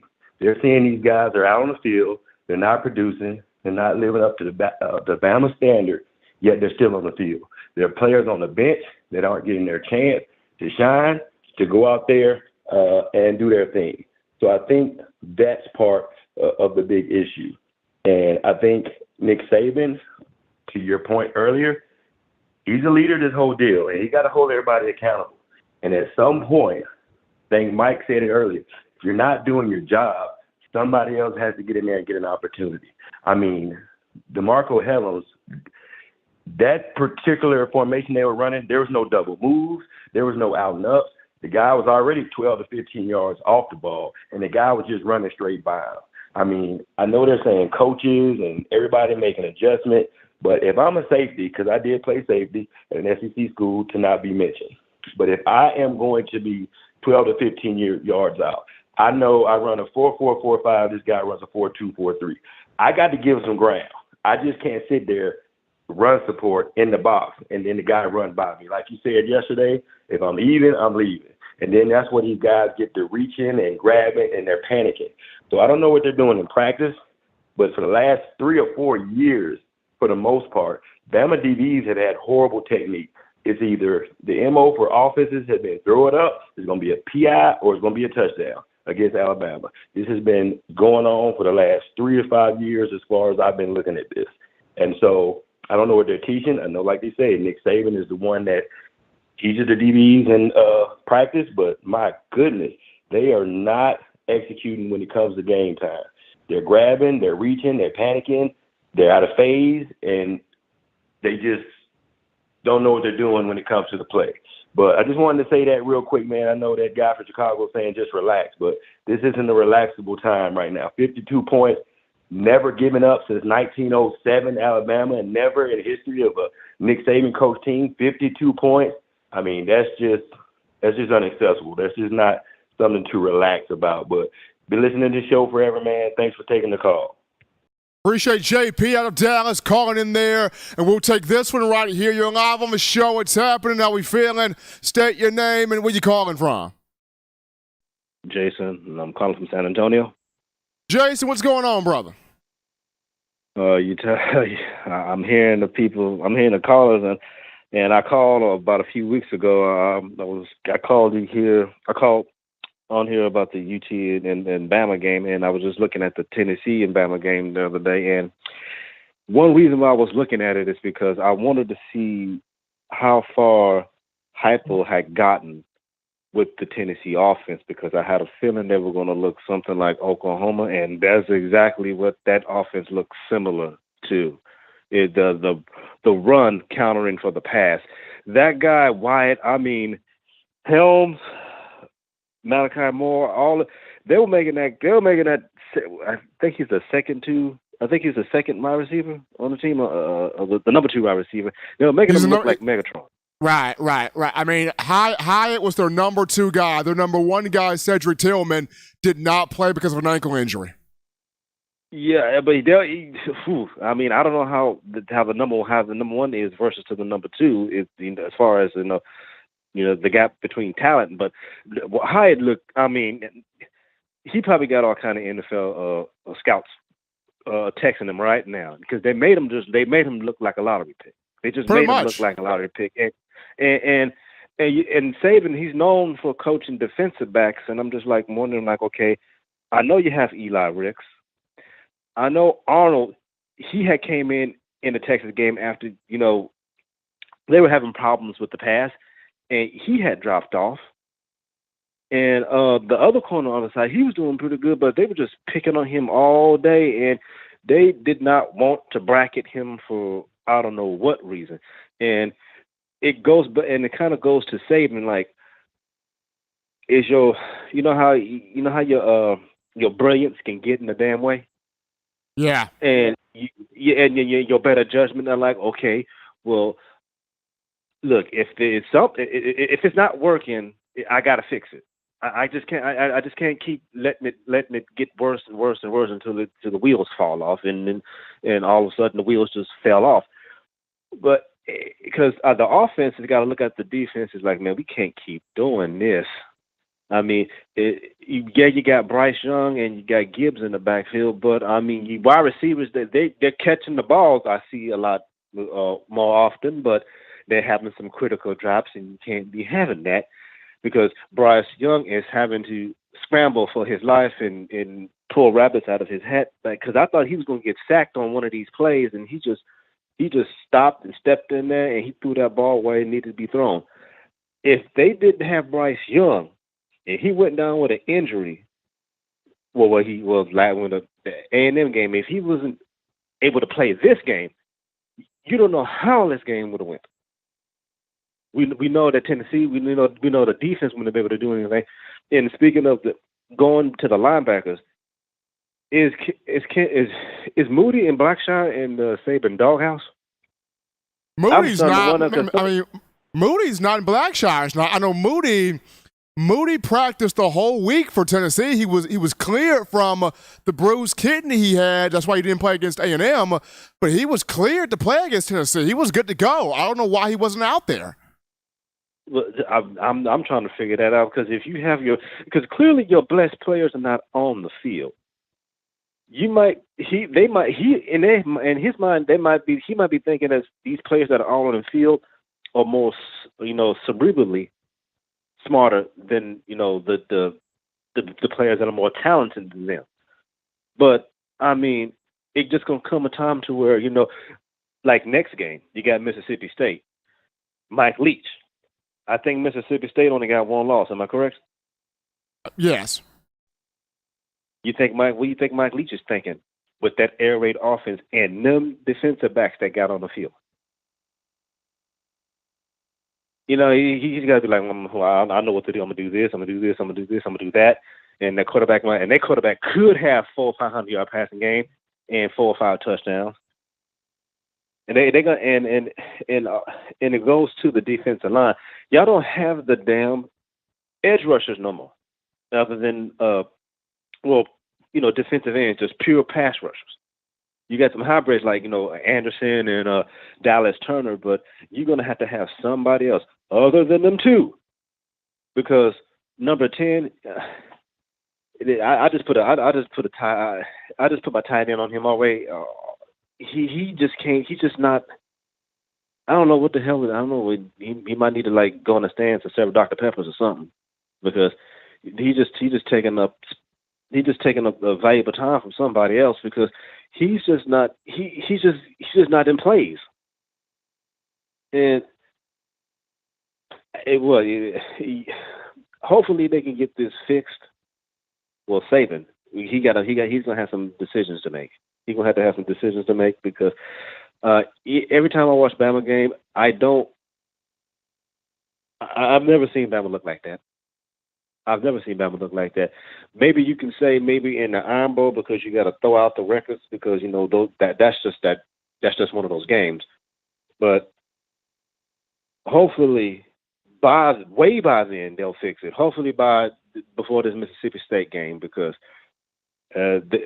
Mike Leach, he I know he's got a game plan, because he's like, well, it's going to be a long day for your secondary.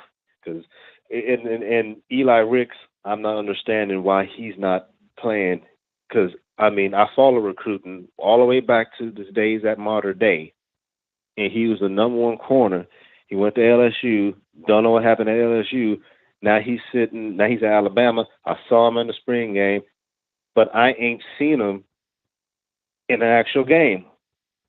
So I'm starting to wonder, is it Pete Golden's philosophy that he's having a problem with, where he's not seeing any time on the field? Because I'm not understanding, because you just can't keep having your corners just get roasted and kebabbed by the wideouts, because the offense is gonna eventually break. Like, they didn't break this game, but they're gonna have a point to where we're gonna get down so much. The defense is not gonna be of any type of help, and we're gonna have too much pressure on us. And Bryce Young has already got enough pressure already, because he probably knows what he's got on the other side of the ball. So I just wanted to call and just say that, and I'm not gonna tell y'all to calm down or anything, because I'm a football fan, and I wouldn't appreciate no other fans from other teams telling me to calm down after my team done took a loss like that. So just have faith in Saban. Hopefully we can get that shit righted. So thank you. Appreciate the call right there to the show. We're going to go to a couple of call topics before getting into the final topic. on the other side of the break. Appreciate all of you guys calling in, leaving your thoughts on the show. So first call top, we're going to go with this one on Jalen Hurts. Jalen Hurts got the Eagles at 6-0. Jalen's got the Eagles flying high right now. Eagles with the victory over the Cowboys on Sunday Night Football. So kudos to Jalen Hurts. Devontae Smith got the Eagles there at 6-0 on the season. Landon Dickerson also with the Eagles as well. Another call topic, Tua Tagovailoa will start against the Pittsburgh Steelers for the Miami Dolphins. News was reported today from NFL insider Ian Rappaport. So Tua Tagovailoa, after being cleared by or from concussion protocol, he was able to make the trip for the Minnesota Vikings game. Did not play, but made the trip. But reported by Ian Rappaport of NFL Network, Tua will start for the Dolphins against the Steelers this week right here. So big ups there to Tua Tagovailoa. Hopefully he can stay healthy out there on the field. But we take our final break here, folks. When we get back, we'll dive into this little conversation here. At what point could we see some personnel changes made for Alabama by Nick Saban? He hinted to it somewhat quite a few times in the press conference. But when can we see those changes made? We'll get to it after this.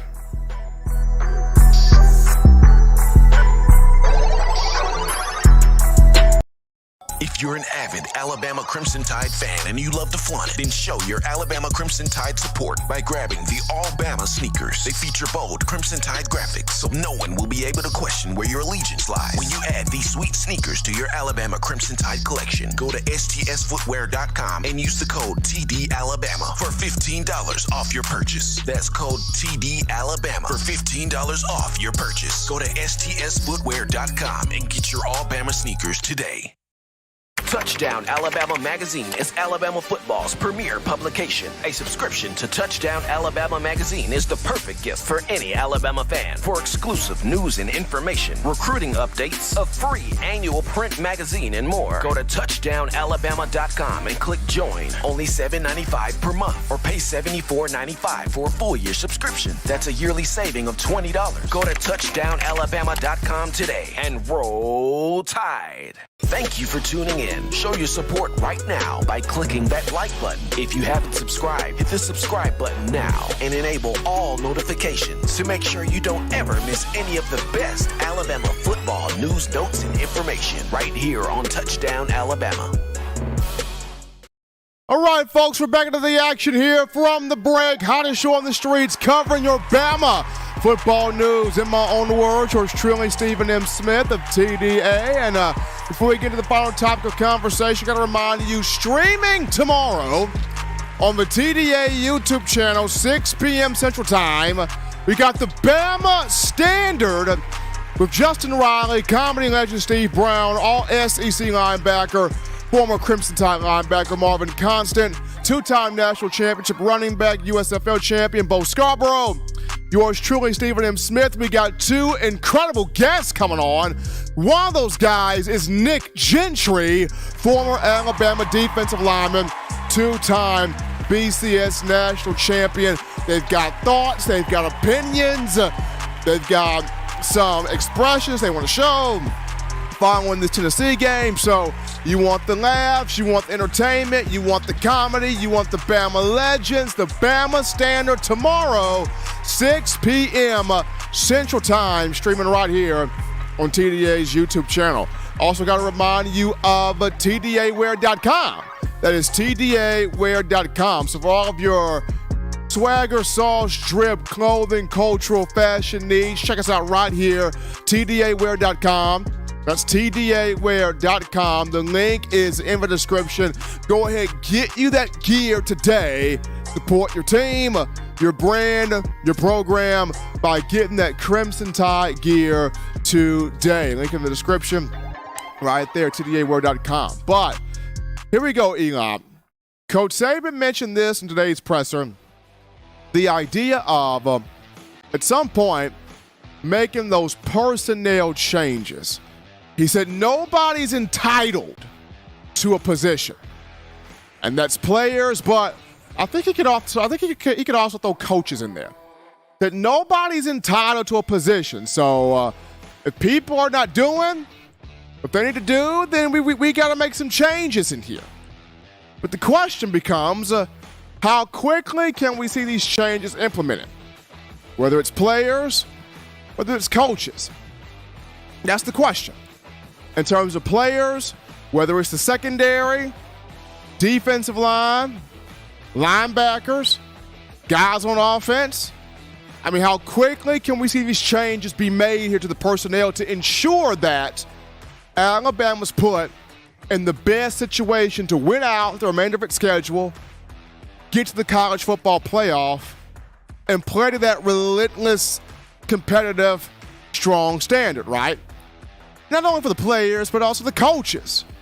You know, how quickly can this personnel change be made to where if the coaches on staff not doing what they need to do, you know, maybe having an analyst do that job, another coach on staff take over that role. When can we see these personnel changes happen? Because when you give up 52 points to Tennessee, all 52 of Tennessee's points came offensively. There's got to be a change there. And when there's no adjustment made and the Volunteers are basically running the same play.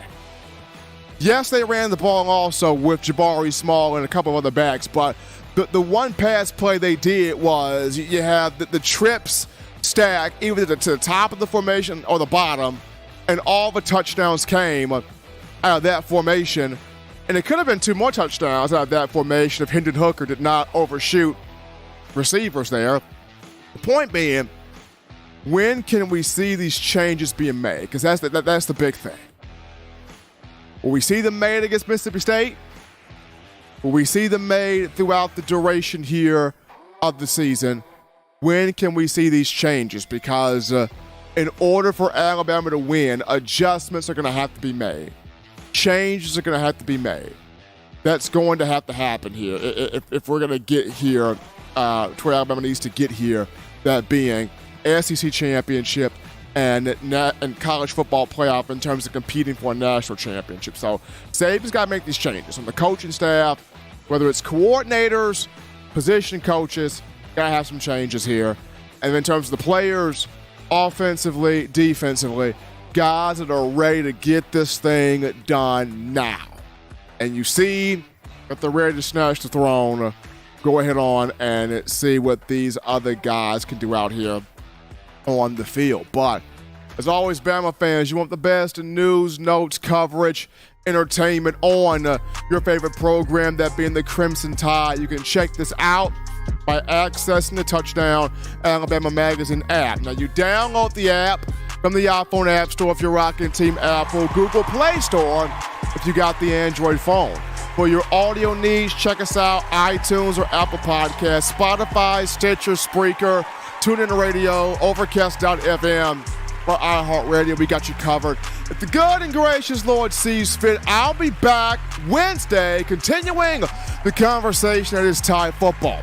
Remember, Bama fans, you can purchase individual copies of Touchdown Alabama Magazine. Have those sent to your door.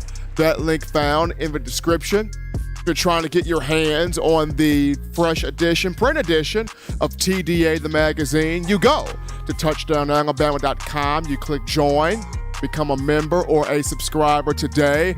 That link also in the description.